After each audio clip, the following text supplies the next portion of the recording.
Hello students, welcome to the math channel. अब हम आगे के क्वेश्चन डिस्कस करेंगे इंटरेस्ट वाले। तो देखिए क्वेश्चन नंबर 7 है, यदि किसी धनराशि का 5% प्रति वर्ष की ब्याज की दर से 2 वर्ष का चक्रवृद्धि ब्याज ₹123 हो तो आपको मूलधन निकालना है। तो देखिए जो हमारा चक्रवृद्धि ब्याज से रिलेटेड है, पहले हमारा अमाउंट का फॉर्मूला है। तो अमाउंट होता है P इंटू 1+R/100 की पावर n।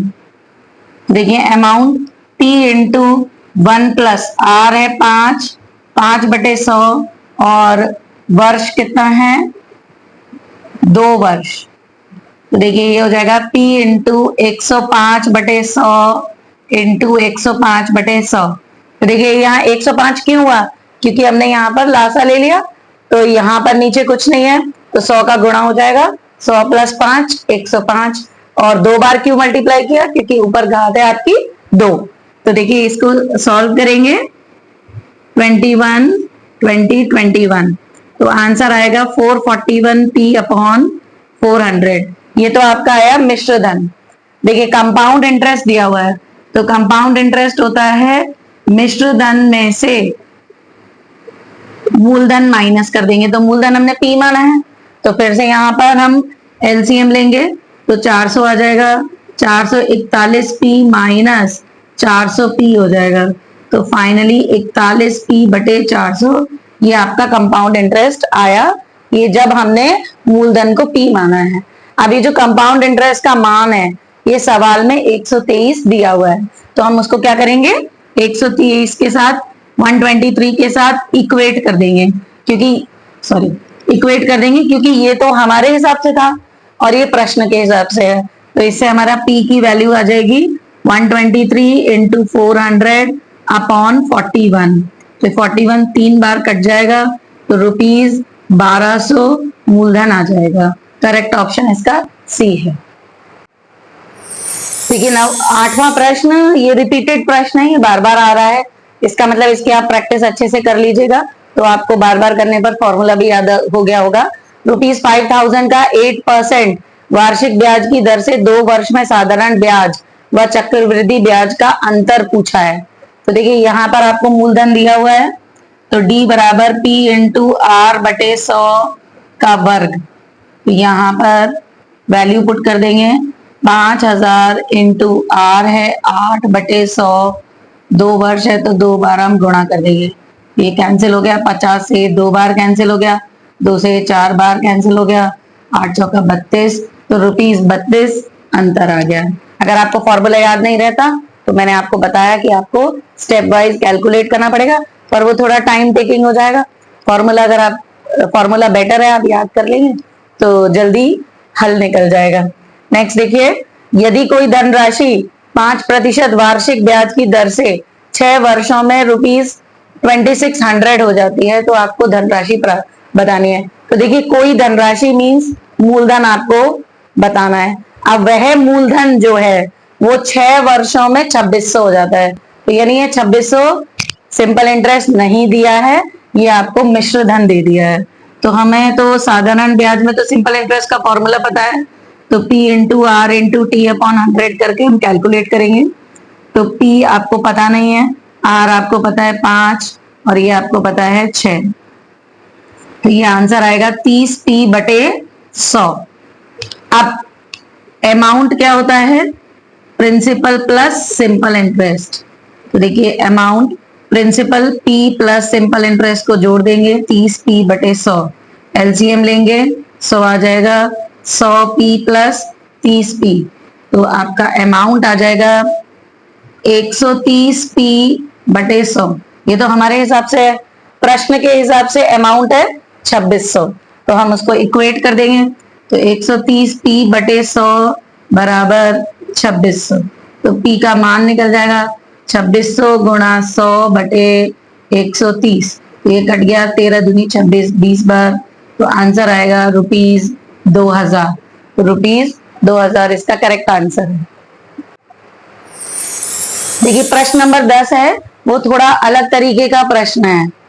यहाँ पर क्या दिया हुआ है, वह धन जिस पर 6% वार्षिक ब्याज की दर से 3 वर्ष व 6 वर्ष के ब्याजों का योग दिया है।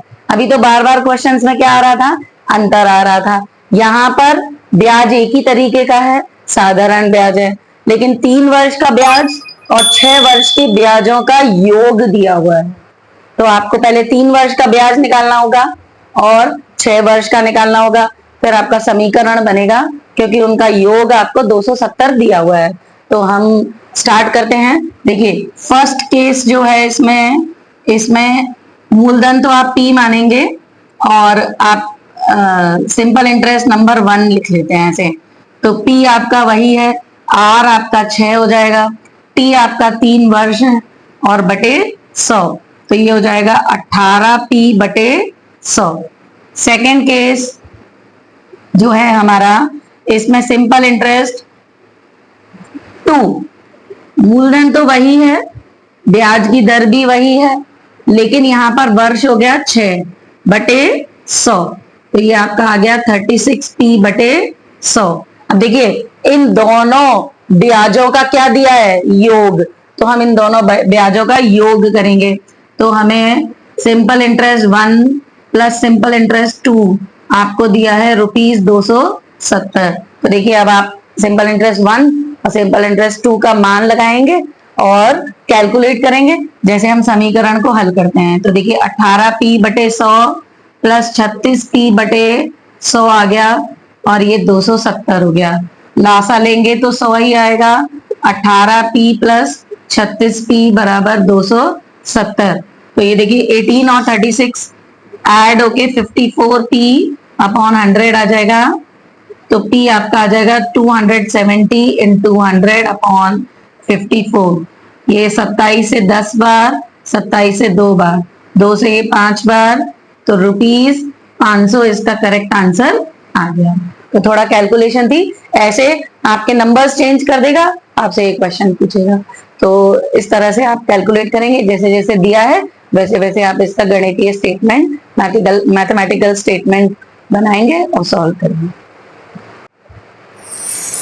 देखिए 11वां प्रश्न है, सरल ब्याज की दर से कुछ रुपए, देखिए कुछ रुपए का मतलब आपको मूलधन नहीं दिया है, 20 वर्षों में 2 गुने हो जाते हैं।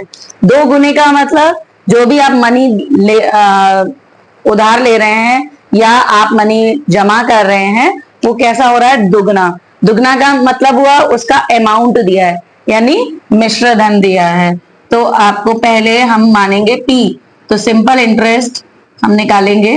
तो देखिए सिंपल इंटरेस्ट निकालने के लिए अमाउंट क्या है, दुगना है, और प्रिंसिपल मूलधन आपका मूलधन ही है, तो सिंपल इंटरेस्ट क्या हो जाएगा, अमाउंट माइनस प्रिंसिपल, तो 2P माइनस P यानी P ही हो जाएगा। यानी जब सिंपल इंटरेस्ट आपके मूलधन के बराबर होगा तभी तो दुगना होगा धन। तो देखिए आपको सिंपल इंटरेस्ट यहां से मिल गया। अब सिंपल इंटरेस्ट का फॉर्मूला है P into R into T upon 100। तो देखिए P सिंपल इंटरेस्ट का मान हम T ही लगा देंगे, और यहाँ पर ये फिर से P है, R आपको पता नहीं है, T आपको पता है 20 और बटे 100, तो 20 से ये 5 बार ये कट गया, तो आपके R, मुझे रेट ऑफ इंटरेस्ट चाहिए, तो R की वैल्यू मिल जाएगी 5P बटे P, P से P कैंसिल हो जाएगा, तो R आ जाएगा 5%। तो देखिए रेट की जरूरत थी हमको, तो रेट ऑफ इंटरेस्ट हमें मिल गया 5%। अब क्वेश्चन अभी खत्म नहीं हुआ, क्वेश्चन में पूछा गया है कि 3 गुना होने में कितना समय लगेगा। तो अभी पिछली बार अमाउंट था 2 गुना, अब अमाउंट होगा 3 गुना यानी 3P, यानी हमारा सिंपल इंटरेस्ट बदल गया, 3P माइनस P यानी 2P हो गया। वापस से सिंपल इंटरेस्ट के फॉर्मूले में लगाएंगे। अब हमें समय निकालना है, क्योंकि अब उसने ये पूछा है कि तिगुना होने में कितना समय लगेगा। तो यहाँ पर हम वैल्यू पुट कर देंगे, सिंपल इंटरेस्ट यहाँ पर 2P हो गया, ये P हो गया, R हो गया 5, T आपको पता लगाना है, और बटे 100, तो 5 से ये 20 बार, तो 2P इंटू 20 अपॉन P बराबर T, P से P फिर कैंसिल, T बराबर आया 40 वर्ष। तो आपको 40 वर्ष में आपका जो मूलधन है वो तिगुना हो जाएगा। देखिए इस टॉपिक पर आपकी बुक में इतने ही प्रश्न थे, लेकिन आपकी जो सिलेबस की बुक है उसमें भी चक्रवृद्धि ब्याज है और साधारण ब्याज है। आप साधारण ब्याज की प्रैक्टिस 7th की बुक से कर सकते हैं और 8th क्लास की बुक में चक्रवृद्धि ब्याज है। ज्यादा से ज्यादा प्रैक्टिस कीजिए और इसी तरह के क्वेश्चंस आते हैं। तो और कोई डाउट हो, कोई दिक्कत हो, परेशानी हो तो आप कमेंट बॉक्स पर आप अपना प्रश्न डाल सकते हैं। हम उसको सॉल्व करने की पूरी कोशिश करेंगे। आपको वीडियो अच्छा लगा हो तो लाइक कीजिए, चैनल को सब्सक्राइब कीजिए। Thank you very much for watching.